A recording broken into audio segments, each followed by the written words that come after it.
Hello everyone, welcome back to our channel. My name is Veleleni Nkosi. In this video, I will be discussing the concept of speciation. So the speciation is a subtopic of evolutions.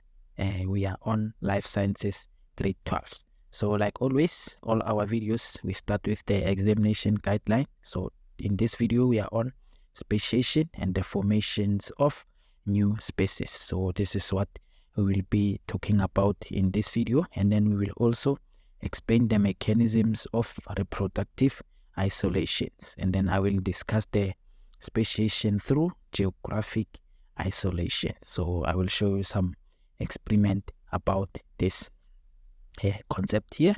So without wasting more time, let's get to it.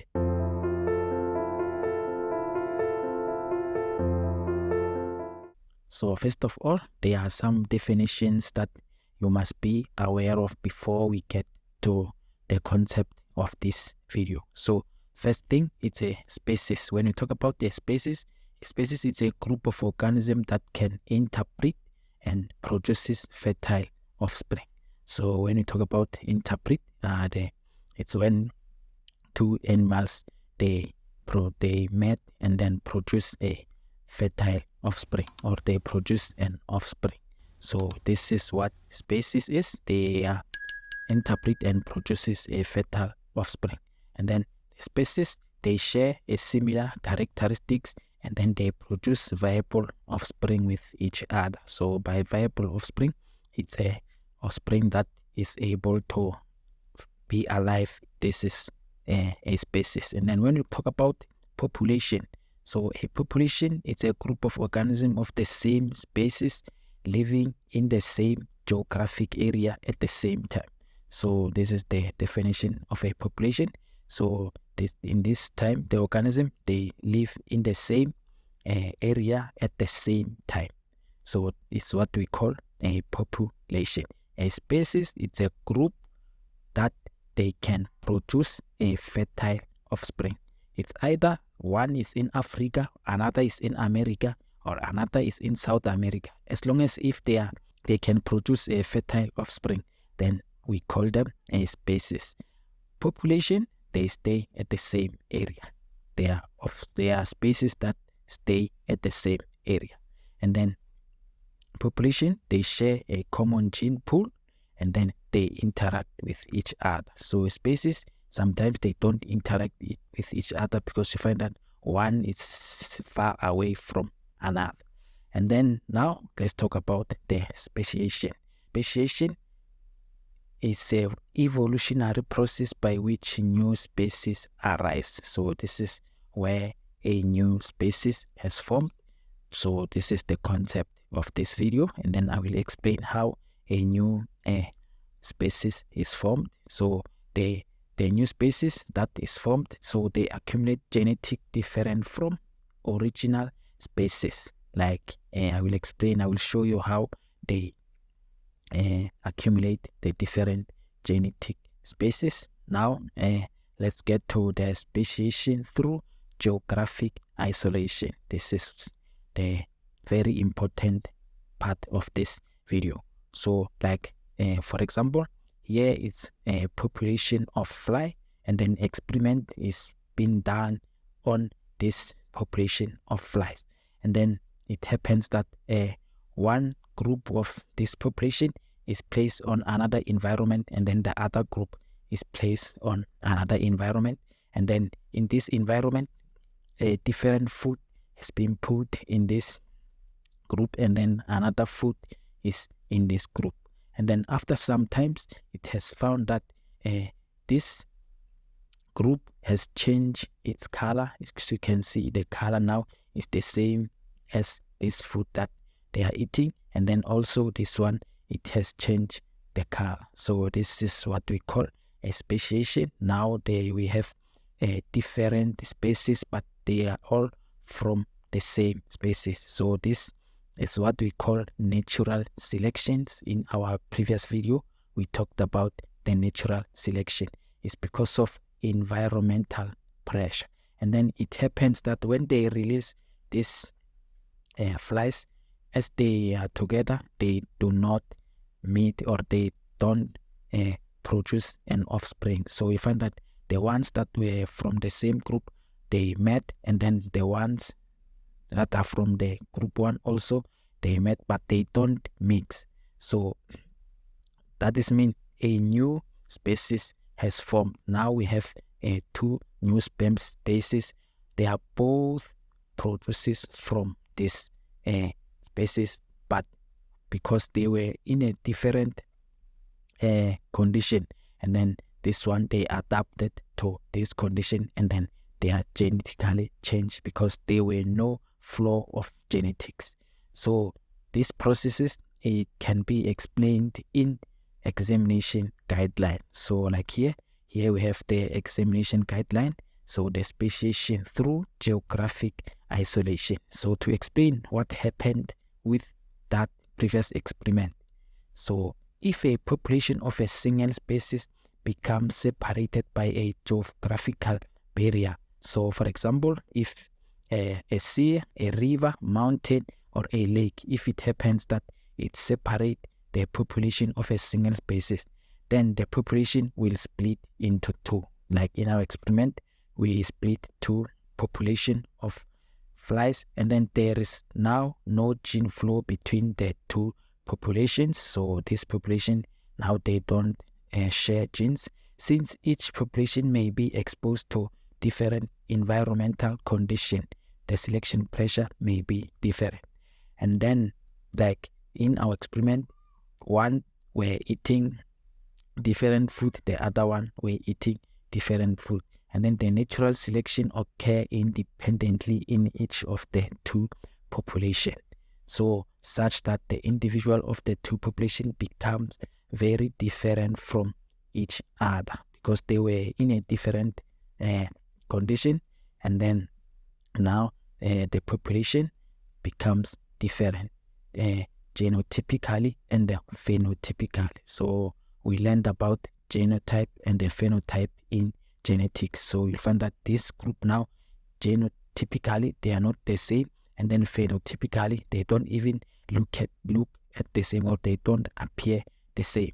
So even if the 2 populations were to mix again, they will not be able to interpret, and then the 2 populations are now different species. So this is the process that happened in the experiment that I have just shown you. This information is found on an examination guideline. Make sure you have this document, because if you really want to pass life science, make sure you use examination guideline. So this is the process of speciation through geographic isolation. So now let's go to the reproductive isolation. When we talk about reproductive isolation, it's a mechanism that prevents individuals from different species from interbreeding and producing fertile offspring, keeping species different. So they are a mechanism that makes sure that species is kept different. So before I explain the mechanism, I would like to show you some of the species here. Like here in this photo, you see we have some reptiles here, and then there is a river that is passing in between, but these reptiles, they can go in both sides of the river, and then it happens that the environment changes, and then now the river becomes very deep and then wide. So these reptiles are no longer able to pass this river, and then you find that there is one population on the other side and another population on the other side. And then this population, because they are in different environment, and then this one will adapt to this and then changes genetically and then phenotypically, because there is no flow of genetics in between. And then also in this group, there is a change in phenotype and genotype. And then as they change through this genotype, a new species is formed, and then on the other side, a new species is formed. And then it happens that now the river get dry, and then this species now they are able to mix, or this organism now they are able to mix. as they mix, they do not mate, or they do not produce the offspring. So there are mechanisms that make sure that these two individuals are not producing the offspring. So these are the mechanisms that we will explain in this heading here. So reproductive isolation mechanism. So this reproductive isolation mechanism just means these two species now, they are protecting their identity. So they are not mixing together. So the first thing that will make sure these two are not mixing is a breeding at the different times of the year. So if it found that one group breed at maybe in January, and then the other group breed in November, so it won't be possible for these two to produce offspring because their mating time is different, and then or their breeding time is different. And then another thing, it's a species specific courtship behavior. So when you talk about the courtship behavior, it's a behavior of one species that to attract the opposite organism or the opposite sex of the organism, so that they to show that it's ready for mating. So if this other organism do not understand this behavior, then they will not produce.